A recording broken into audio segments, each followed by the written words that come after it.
Listeners and friends, welcome back to the Woody Allen retrospective, the side project called Woody Adjacent.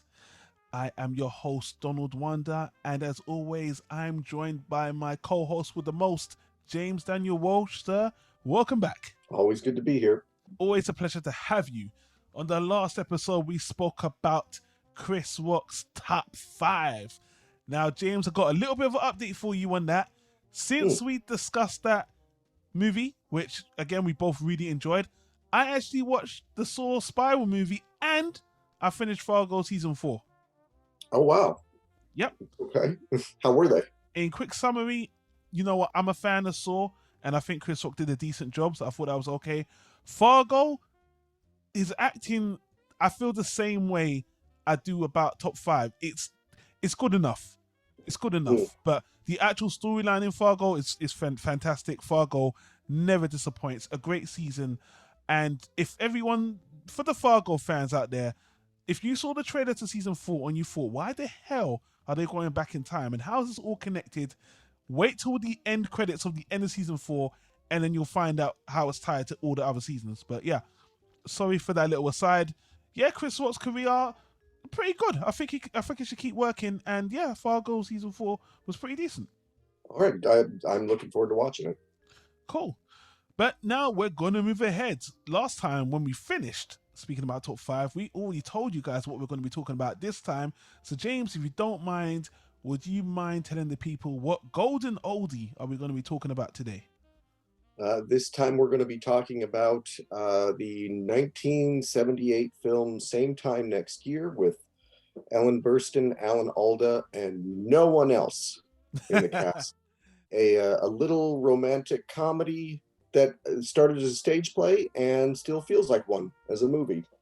Definitely. Why don't we play, let's play a retro trailer before we start talking about why I brought this film up for the pickings this time. And I found the trailer. I think it's delightful, and it really sets the stage for our listeners who have no idea what this movie is. If it's too old for some of our younger listeners, well, take a blast back to the past and listen to this trailer to get the idea. They have been lovers for over 20 years. Yet they have really only been together for as many weekends. Dorothy, in the first place, I want you to know that what happened last night was the most beautiful, wonderful, crazy thing that's ever happened to me, and I'll never forget it. Or you. Doris.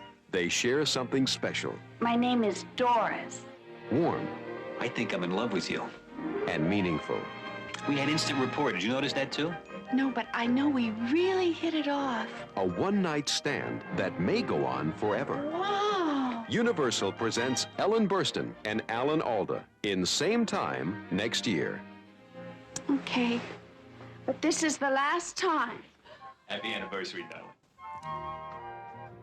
darling. Man. There's so much I want to say about this film. I don't even know where to start.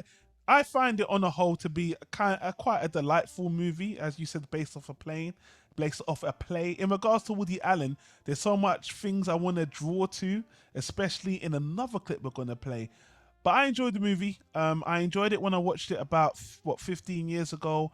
Rewatching it now, there's definitely a lot of cracks that I want to bring up. But I still think it's a delightful movie on the whole. And I know Hollywood have been trying to reboot this movie for at least 20 years. If you go on IMDb, you can see how much actors have come and gone. And yeah. So before I go a little bit more into it, James, how do you feel about this movie? And why don't you tell us a little bit about your history with this movie? Well, I actually haven't seen it for about 15 years either. I didn't know this movie existed. An ex-girlfriend really liked it, and I bought it for her birthday, and that was the first time I ever watched it. There's elements to it that really stuck with me all this time, even though I'd never rewatched it again. There was moments in it that hit really hard, and I would find myself thinking about every now and then. Yeah. But when you brought it up last month, it took me a second to go, why does the title sound familiar? And when I realized, oh, yeah, I like that movie. So, yeah, I was very pleasantly surprised when you brought it up. You're right. It definitely has some flaws, some rather significant flaws. Can I start with one right off the bat, which I think really dates the movie? I think the theme song Oh God. is just really too heavy-handed, and it just the theme song was composed by Paul McCartney. It was performed by Johnny Mathis and Jane Oliver.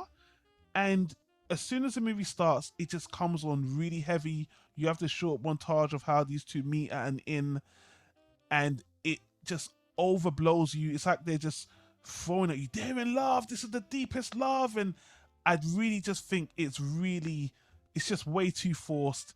And it does the theme, that song plays throughout the movie, especially through the yearly transitions and stuff.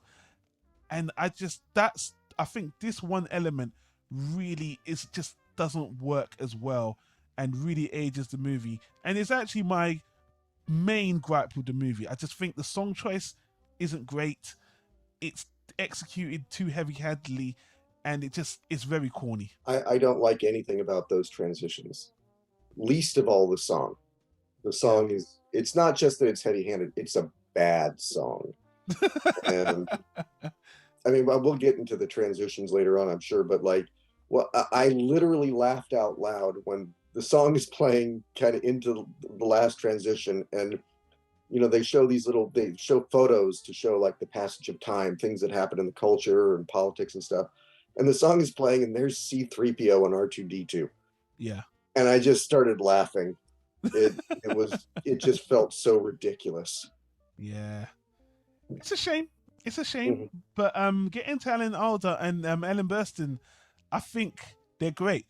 Now, talking about the Woody Allen effect. Now, Alan Alda is already a Woody Allen alumni. He's been in a few of his, most signature movies.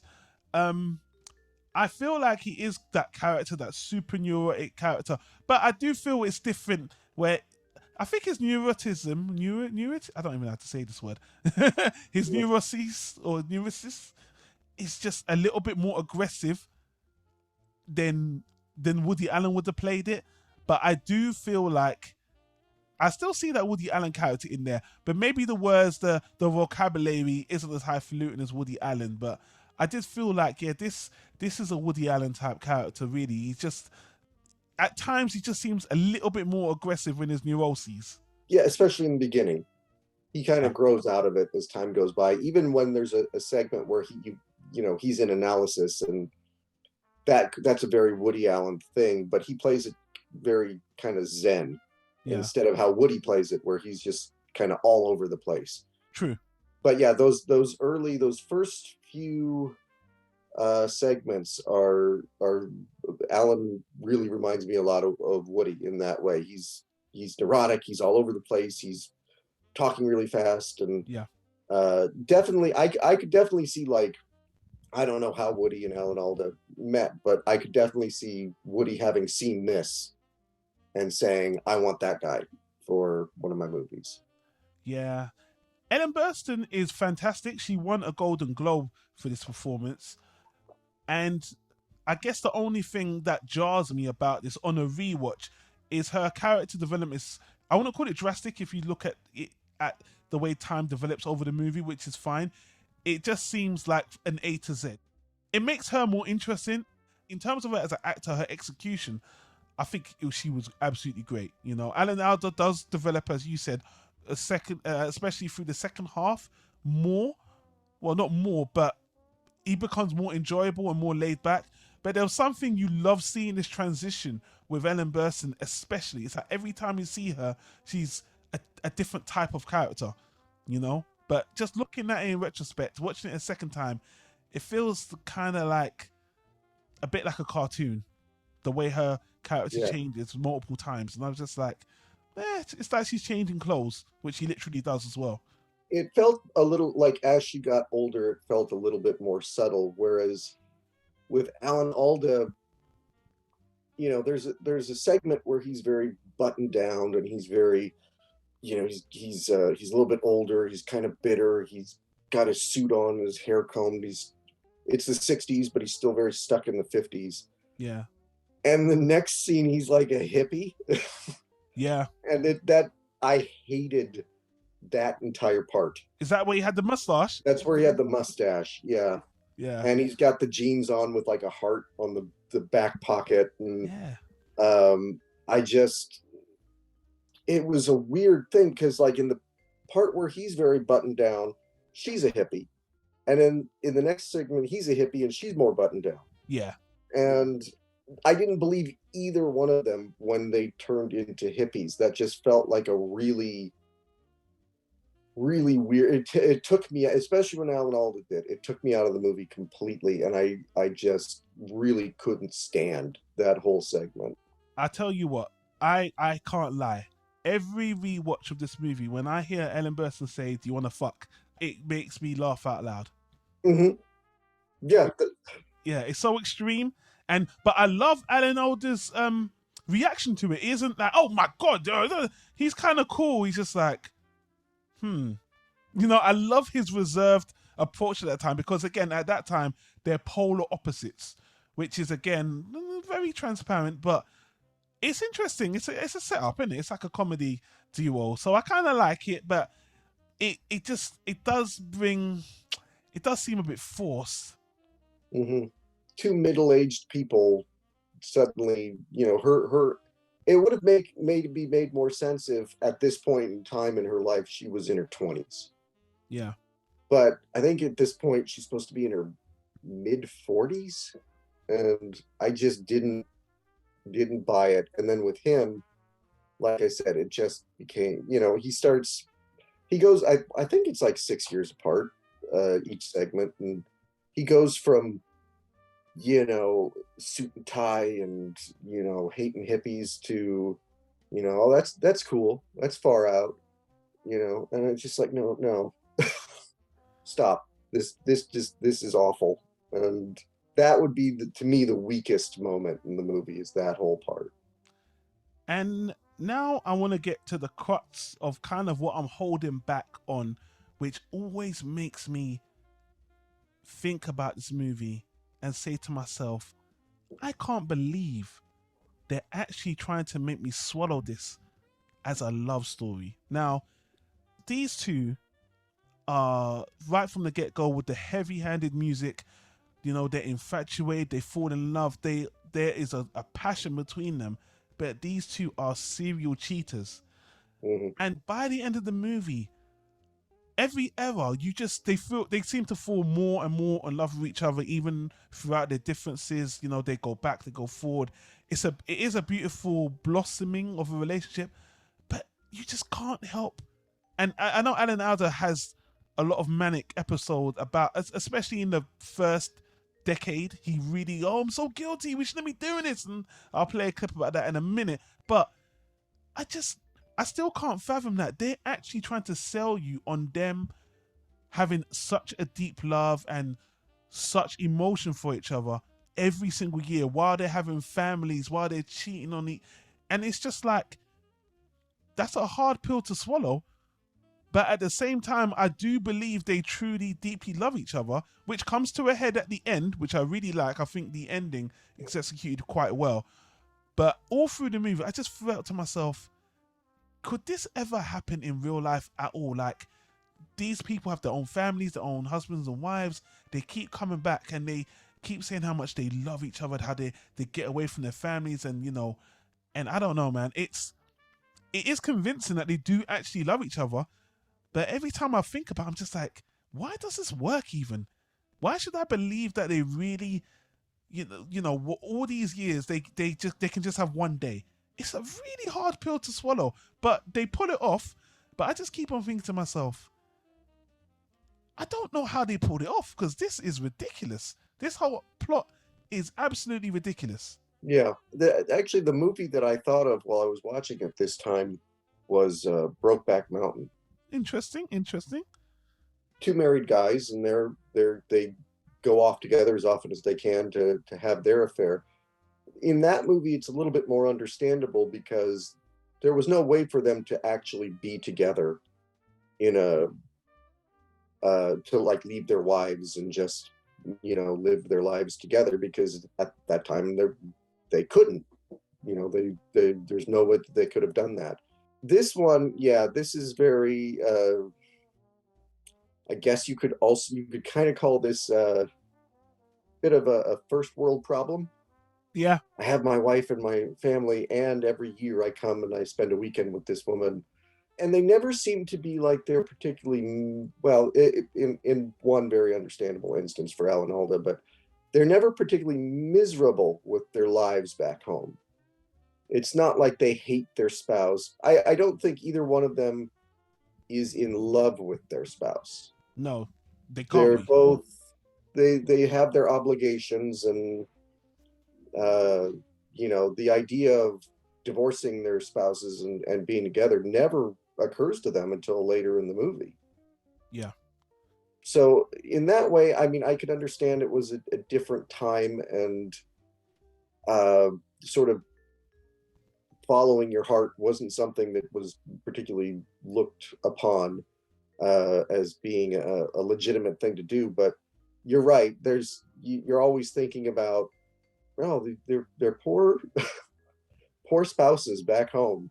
All of this love and affection and passion that they have for each other, and then they go home and it's just the other person gets the leftovers. And I am convinced they do love each other. That's the thing. And Oh, yeah. that's why it bothers me. It's like they actually sold this script, again, based off a play, which we'll talk about in a moment as well. But when you watch the film, especially at the end, I'm like, I just watched a movie about these two serial cheaters having this deep love for each other. Mm-hmm. And I do believe it's legitimate. I do believe like the chemistry, Alan Alda and Ellen Burstyn's chemistry is fine. It's very believable, more believable as the years go on.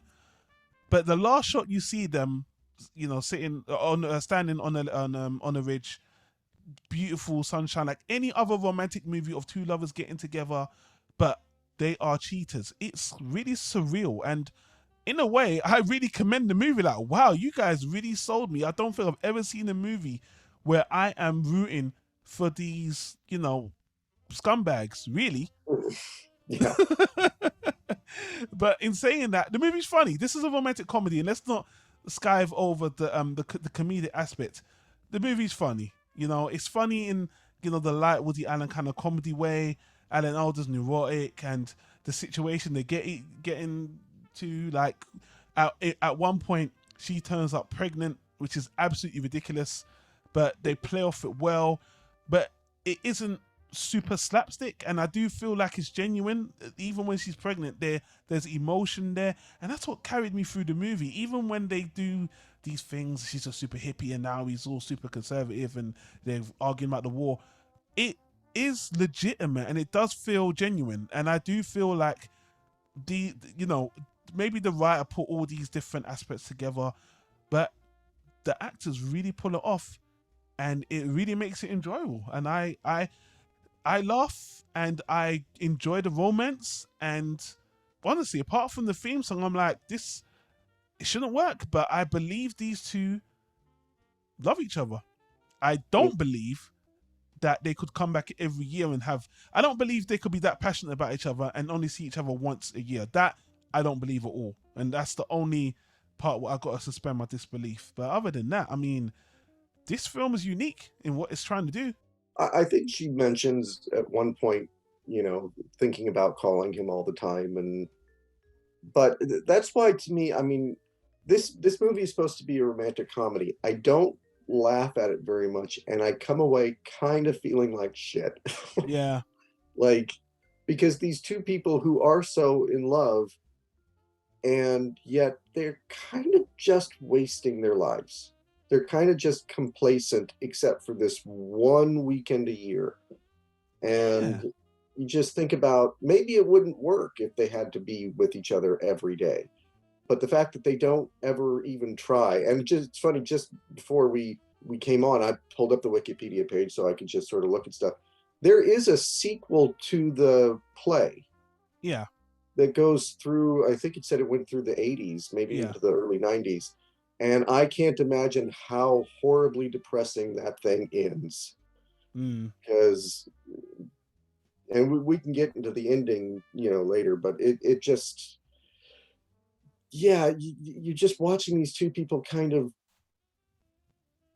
waste their lives, and I don't find it, even the very ending, which the very ending, again, I will get into it later, but I'm sure you're supposed to stand up and clap and cheer for it. And instead I just go, this is sad. Well, like I said, when I see that final clip of them on the cliff, kissing, I'm just like, are they really? I'm in disbelief. I'm honestly like, really? This is their whole life? They actually just committed to this? And I know it's a movie. I know I should suspend my disbelief in it. Why am I taking it so seriously? It's just because they're so convincing with the passion they have for each other. That's done so well. It draws you in a different way.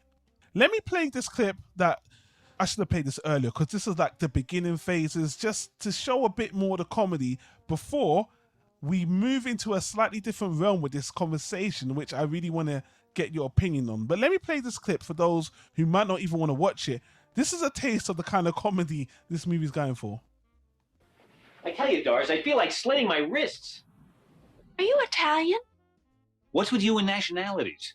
Nothing. You're just so emotional. I happen to be a CPA. Huh? I mean, I can be as logical as the next person. Oh. Well, you don't strike me as the accountant type. What are you? Oh, I'm Irish. Well, they're emotional. Why aren't you yelling or crying or something? Oh, I did all of that before in the bathroom. Crying? No, yelling. I didn't hear you. Well, I stuffed a towel in my mouth. I'm sorry. It's all right. No sense crying over spilt milk. Yeah, you're right. How can we feel so terrible? Because we're two decent, honest people, and this thing is tearing us apart. I mean, I know it wasn't our fault, but I keep seeing the faces of my children and the look of betrayal in their eyes. I keep thinking about my marriage vows, the trust my wife has placed in me, and all the experiences we've shared together. And you know the worst part of it all? What? While I'm thinking all this, I have this fantastic heart-on. I really wish you hadn't said that. I'm sorry. I just think we should be totally honest with each other. I mean, there's a few lines like that which are genuinely funny, and I really love the back and forth dialogue that they have. It's just so strange to me. Even we watch now, like I think in the second era, when they come back and she's got blonde hair, they go to dinner and they are just so passionate in lust with each other. They don't even have dinner. They just go straight to have sex. Which, that scene is executed really well. I can tell that I think those two sell that so well. And even though that kind of goes sideways and then Alan Alda leaves because of the guilt, but then he comes back, watching it is a roller coaster. And again, you're watching it in this, it's set up as a drama, like a stage play. You're only in this inn. There's only like 2 or 3 places they go to, but they carry the movie. It's funny, it's romantic, and by the end, you just, I still can't. I still am just in a bit of disbelief that does a relationship, can 2 people do this that really love each other? Forget about the guilt aspect and what they're doing to their partners. Just stay away from each other for that long. Even in the movie, when you act this well, it just makes me confused. Well, and there's that one line that from that clip you just played where Alan Alda says, "I know it's not our fault." Really? I mean, whose fault is it? How did this happen? Did you trip? I think that's why, to me, I mean, I can believe that these 2 people, especially during that time, I mean, I think it starts in, 52? And yeah, about that. Again, like if he divorced his wife, she takes the kids, he doesn't see them anymore, his job probably fires him. It's a time when him doing that wasn't an option. And so meeting Ellen Burstyn and having this sort of passion, and this is something that that's for me, and something that we can be selfish about, and we can have this one weekend where we can kind of be the people that we wish we were. That's all great. I don't know that it's sustainable. I Yeah. mean, there had to be years where something came up where one of them didn't show up, or so it's, yeah, you're right. You have to suspend your disbelief. You have to kind of say, all right, this is a movie and we're just going to go along with this premise. But it is the Alan Alda has a few moments, like Ellen Burstyn seems to be much more comfortable with what they're doing than he does. Yeah. And he has several moments where he says, this is immoral, this is awful, I can't believe we're doing this. Don't get me wrong, I don't want to stop. Yeah. It's funny, but at the same time, it's like, you're a little bit of a scumbag, man. Yeah. That said, I mean, there's a lot of cracks in this movie, but it is the performances of both of them. And Alan Alda is such a likable performer that you kind of give him a pass, and you go, okay. And especially, I mean, the moment when he reveals that to her, they're having a fight about politics, and he reveals to her that his son was killed in Vietnam. Yeah. Which is my favorite scene in the movie, even though I don't like that she's turned into a hippie. But you see how he's able to compartmentalize things, and he's able to really he talks about how he hasn't even cried for his son. Yeah. That's what this guy is able to do. He's able to sort of put his emotions to the side and just sort of blindly move forward. So I can believe that he would, year after year after year, show up. I can't really believe she would. I feel like there'd be things that would come up in her life where she'd just be like, I can't go, or maybe this isn't enough for me. I don't know why I'm doing this anymore. They talk about these big events that happen in their life. Oh, my husband had a heart attack, or whatever. They never seem to happen on that weekend. There's never a like, I can't make it because of this. They are always able to show up. And but again, you kind of just gotta go with it.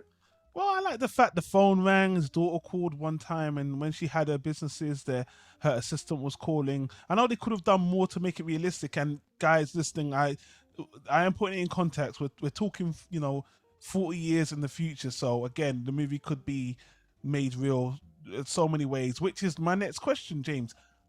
The concept is so hard to swallow. I really want to see someone attempt to do it in 2021. I really do, because what this movie shows to me is that the actors can draw you in even in a preposterous situation, which is what always draws me into this movie. I can complain about the situation, their relationship, how it's not feasible, it doesn't make sense, only all of that. But because you have great actors and they have good dialogue and it's funny, you can overlook a hell of a lot, which I'm going to segue into my next clip, which I'm really fun. I had a lot of fun finding this. So I was on YouTube and I was trying to look for other reviews from other critics. See, and guess who I found, James? Guess who I found? Surprise me.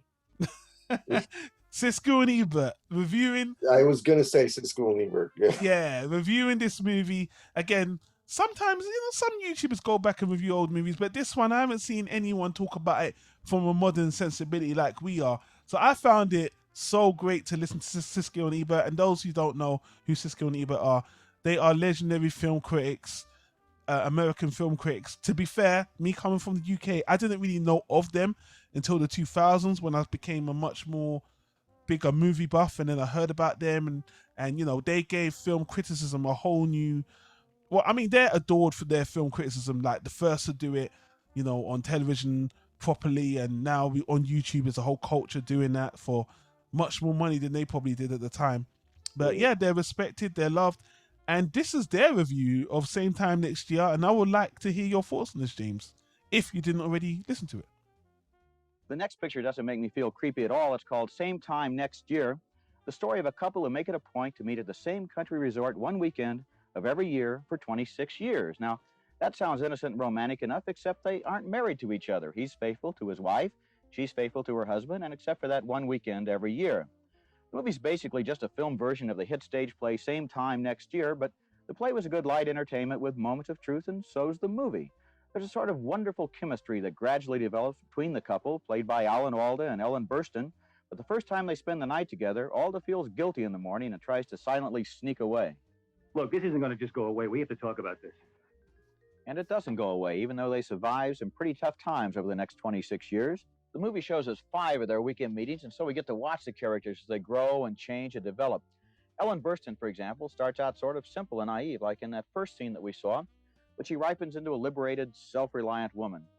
Alan Alda is a pretty stuffy businessman at the beginning. He survives a phase as an aging hippie in the 1960s, love beads and all. Then he mellows into a pretty nice guy. In fact, they're both pretty nice people by the movie's end, and we've sort of grown up with them as their experiences over the years maybe reflect some of our own. Well, at the risk of being the stick in the mud, I'm going to have a couple of objections. Number one, the movie plays itself out all in that same hotel room over their various meetings, and I got tired of the room. You know, I wanted them to change to at least another room. More important, though, I think the film for me was very much like a written stage play. It was a stage play, and when I hear these scripts where everything is pat and cut and dried and oh so clever, I think, hey, those aren't real people up there. It's just people talking a script. Well, the people that I know, my friends don't talk like that, and that's why I go to the movies. I'd rather pay $4 and get away from the way my friends talk. I think, well, nothing against my friends, but drama heightens language. I mean, you should have witticisms, mannerisms, epigrams, double meanings, great comebacks, and so forth. And that's what you go to a comedy for, isn't it? Not to hear slice of life realism. You know what happened, though? I didn't believe these people exist, and then they separate every little episode that they get together with scenes from real life, from 67, revolutions and things like this, 72, 73. And those photos, for me, were much more touching and real than these characters. So every time they came back to the characters, it sort of got let down. I didn't. Okay, then you liked it. I loved it. All right. Well, I tell you, I liked it a little bit more, maybe a lot bit more than this next picture. You know what, James? You didn't mention your distaste for the transitions that they mentioned there as well, since he actually loved the transitions. But yeah, what did you think of their little talk there? Well, first of all, I always loved when Siskel and Ebert would, I liked it a lot more than the movie we're going to talk about next. I always loved those snarky little segues. I mean, I could see both of their points. I mean, we've talked about this with another movie, and I can't remember what it was off the top of my head, where I said it was very much like a stage play. Stage plays and movies are different things. And oftentimes when you take a stage play and you make it into a movie, it doesn't work as well. I would bet that this works better as a play. Yeah.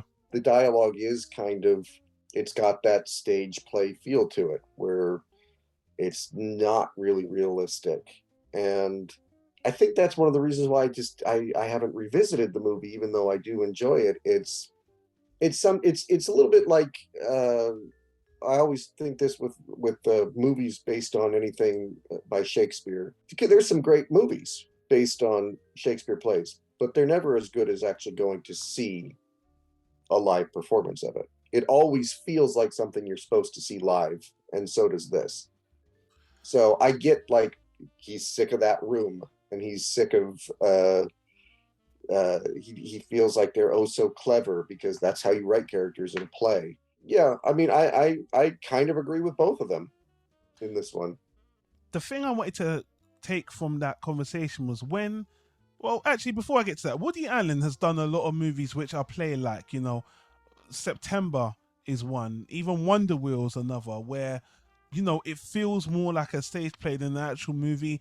And sometimes the drama in the script can elevate the experience, which I really did enjoy. But one thing, I'm not sure if it was Siskel or Ebert said that, I can't remember who said that from the clip there, but when they said movies are meant to be funny, they're meant to speak in a certain way, I've had criticisms against that for Woody Allen movies. For example, when me and you spoke about A Rainy Day in New York, and we had Timothée Chalamet, doing his Woody Allen impression.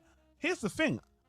I don't mind when people are giving highfalutin, high vocabulary words and it seems all fake, because if the actors can be charming and entertaining, all that can be forgiven.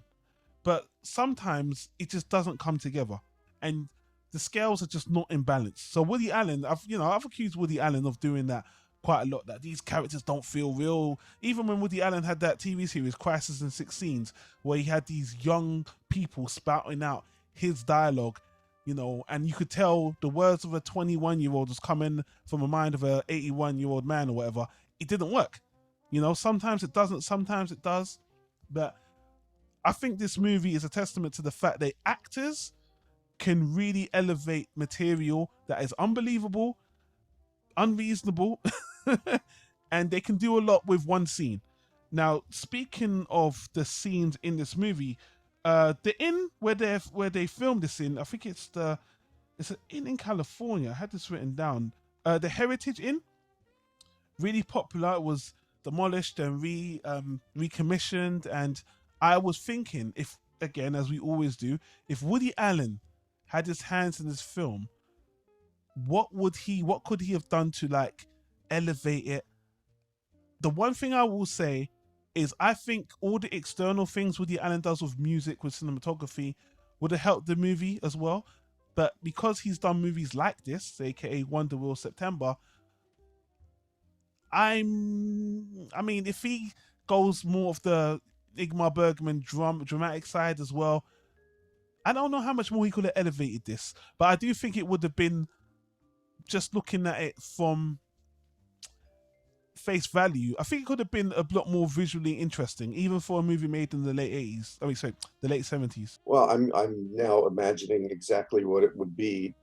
Whether he went more comedy or more Ingmar Bergman, it would be Diane Keaton in 1978 playing that part. And if he went more comedic, it would have been him in the Alan Alda part. 100%, yeah. I don't think he would have attempted anything like the son dying in Vietnam. Woody would never do that scene himself. He would always look for somebody who was a more dramatic actor to do that. Yeah. Maybe so. Alan Alda. But yeah, I the camera would probably move more. There'd be more of a fluidity. I mean, this is shot like a stage play. It's a lot of master shots. The camera doesn't move a lot. It's just sort of everything has to be performed in that single take. I think Woody would have found a way to make it visually more interesting. 2 questions. Do you think this movie, or do you even want this movie to be remade? I'm just curious to see if someone could take the challenge and execute acting like this. That's my curiosity. I don't think it could be remade for 2 reasons. The first is cell phones. They'd be texting each other constantly. There's no way that they wouldn't be if it was a modern day thing. I guess. But the other thing is, and this isn't a criticism of the play so much as I find it obnoxious that baby boomers are so in love with their past. And I've been overhearing about the 1960s since I was a kid, where just like, yeah, we get it. You Beatles and you protested shit. Got it. That I find obnoxious. And I don't think it's anything that a modern filmmaker would do. He wouldn't sort of start it in the 1980s and then show this dramatic arc of history up to present day. I just don't see somebody doing that. It would be very different. I don't. And also, people get divorced now. You know, it's not taboo. Wow. That's your best argument right there. Yeah. People would just go, you know what? I'm not in love with this person. I'm in love with you, and I'm going to leave them, and my kids will be fine, and everything's okay. Ooh. I think you just landed the missile, because I was thinking debatable, but then that last point. I mean, we just a couple of months ago we spoke about Marriage Story, you know. So yeah, and Marriage Story is those 2 people would have stayed together in the 50s and 60s. And now it's just sort of like, I don't know, I'm not really happy, and they just break up. What if you put it under the guise of like, and I know this is asking for trouble, and guys, this is why I'm not a writer or director. I guess if you framed it under the guise of maybe religious reasons why people can't get divorced, of like a South Asian couple, you know, due to religion, they can't really get divorced, so they get away. That could be something, you know, more racial, more, I don't know, maybe work with that. Maybe, but even you go to a Catholic church, half those people are divorced. So I don't know. I don't think.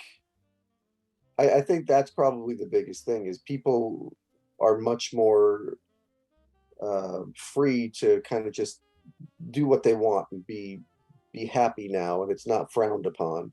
Yeah. Sometimes too, I mean, like I think one of my criticisms about Marriage Story was I felt like it was very Scarlett Johansson's reasons for wanting to get divorced were very sort of flippant. She was, you know, I'm not really happy. I'm not as happy as I could be. So let's get a divorce. And people do that now. They're just sort of at the drop of a hat, somebody will get divorced. I don't. Yeah, nowadays I don't think it would work. You'd have to almost do it as a period piece, I think. I think you're right. That's why I said you sunk my battleship, because I think you're right. But as I said in the very beginning, they've been trying to reboot this movie for a long time or make a new version. I'm not sure if it was a period piece or a modernization. I'm not sure, but I know if you go on IMDb and put in Same Time Next Year, I was following this movie for a good 5 or 6 years, and I heard some actors, this actor, and they dropped off. And at a certain point in time, romantic comedies were in. They were just trying to cuss them out, and if they could remake some, they would. I actually, you know what? Come to say, I don't think I could even think of a good remade romantic comedy, and it doesn't matter because anyway, we're in the era of superhero films, so they're bringing in the big bucks. The independent movies, even rom-coms, they have really died out, unless I'm mistaken. Oh, this would go straight to Netflix. There's no way this would play in a theater. Exactly. That's the destiny of a remake of Same Time Next Year. So, man, I don't have much more to say. Guys, if you were a little bit disappointed about this month's pick, you're going to be even more disappointed about next month's pick. Because I am taking a deep dive into a movie that, once again, this is a drama. In fact, all joking aside, this is a little bit more of a serious drama. Before I reveal what that movie is, did you have any final thoughts on Same Time Next Year, James? I think, well, we've been very critical of it, but it's not criticism like it was for something like I Love You, Daddy, where it's like, don't watch this movie. It is a good movie. It's elevated by its performances. It's not a great movie. And I think a movie like this, if you want to watch it over and over and over again, it has to be a great movie. And it just doesn't pull that off. Yeah, I feel like I admire the movie for having such a preposterous notion for an idea, but the actors pulling it off. So I feel like I want someone to take the challenge to take it further and have great actors and make the script believable, which, as you've pointed out, with so many holes, is probably a massive ask and not realistic in modern times. So I don't know. We'll see. But like you just said, I would be interested if they ever thought about doing, instead of a remake, doing the sequel. Alan Alda and Ellen Burstyn are still alive. True. So I checked, yeah. I'd be interested in seeing exactly what happens to those characters. Like I said, it would be massively depressing because one of them would die. Yeah. And that would be how it ended. That's something I am grateful for with the ending of this movie, is it could have very easily ended with one of them shows up, the other one doesn't.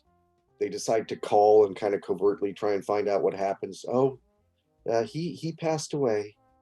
And that could have been how it ended. And thankfully, it doesn't end that way. But a sequel would almost have to. Yeah, that's a way Woody Allen could have taken it if he did it a little bit more seriously, or another director like Richard Linklater maybe. I don't know. So that's definitely food for thought. But yeah, I agree. Same Time Next Year, I enjoyed the movie. I enjoyed it on a rewatch. That theme song is jarring though. That theme song. That's the worst thing about the movie. Yeah, and it's going to put people off, honestly. But at least it's only played in full at the very beginning. And those transitions, I should say, didn't bother me as much. I just thought they weren't handled very elegantly. It just I gives thought all some kinds of of the pictures were just kind of silly. Like, yeah. I get showing, oh, here's Kennedy or here's Martin Luther King. I don't get showing like random movies, and it just the pictures, some of them felt like a bit silly to be there. Yeah. Well, guys, we'll leave it at that for this movie. What do you think of this movie? Still somewhat beloved. It did have a lot of Academy Award nominations, but only one win for Ellen Burstyn, Best Actor Golden Globes. So that's good for her. But yeah, next movie is my pick again. So James, have your pick ready for next time. And yeah, I'm going because we're getting to the end of the year. I'm gonna go down a little bit of a more of a serious movie, of a serious route, and I'm gonna name the movie. And honestly, I think like 0.0.1% of our audience have seen it or heard of it, and I don't think you can even stream it. It's a 1997 movie called Bliss. It stars Cheryl Lee, Craig Sheffer, and the most notable actor is Terrence Stamp, aka General Zod, the original General Zod. Yeah, I don't know this one. So this movie it's like an erotic drama, but I remember watching it in the guise of watching a lot of Woody Allen movies, especially the movies in the 80s where Woody Allen was in the more dramatic film with Mia Farrow. And I felt like this movie fit in, but I guess in the 90s when this movie was made, it was seen more as like an erotic sex movie. But I felt like there was a lot of deeper subtext in the movie. And as a man, I appreciated the core concept. And it's about relationships. I think it's quite a serious movie, and I would love to discuss it with you, James. So I'm being very selfish here. Very, very, very selfish. You guys listening might thinking, what the fuck is he on about? You'll find out on the next episode. And if you want to check out Bliss, you can find it on eBay, not on streaming. Couldn't find it even to stream. So it really is a hard one to find. But yeah, James, I will get that to you before we talk about that next month. Well, I'm a big Twin Peaks fan, so seeing something with Cheryl Lee, I'm looking forward to that. Nice. Thank you, James. And have your pick ready. And when we get to the end of the year, we'll make it a little bit more, a bit more fluffy. I've got I think I've got a crowd pleaser that I want to go for. Because if I have next month, you have October, then I have November and December. We'll see. We'll see. Anyway, guys, well, sorry, James, I didn't even do a proper sign off. James, if the people want to find you, where can they find and contact you, sir? They can find my books on Amazon, and you can always find me at manic-expression.com. Thank you, James. Those links will be in the description as always. I want to give another shout out to our good old buddy over the Woody Allen pages. His podcast, I believe it just wrapped up season 1. Loved it. Phenomenal, really good. He actually had a special on Woody Allen music, and I've always wanted to delve deeper into that myself, but that man's got the research. So guys, please check that out, and I'm always gonna cross promote. And in fact, we got actually I can't remember these guys. I got reached out by the other Woody Allen podcast out there, the guys that are doing it in Japan, I believe. They actually want to do some kind of collaboration. I'm gonna give them a shout out. In saying that, I didn't even get their podcast name. I'm gonna edit it in here. It's the What Would He Do podcast from Hong Kong, made by William Elvin. Check those guys out. I'll put the link to their podcast down below. And yeah, guys, thanks for listening. Thanks for subscribing. We'll see you on the next recording, guys. Stay safe.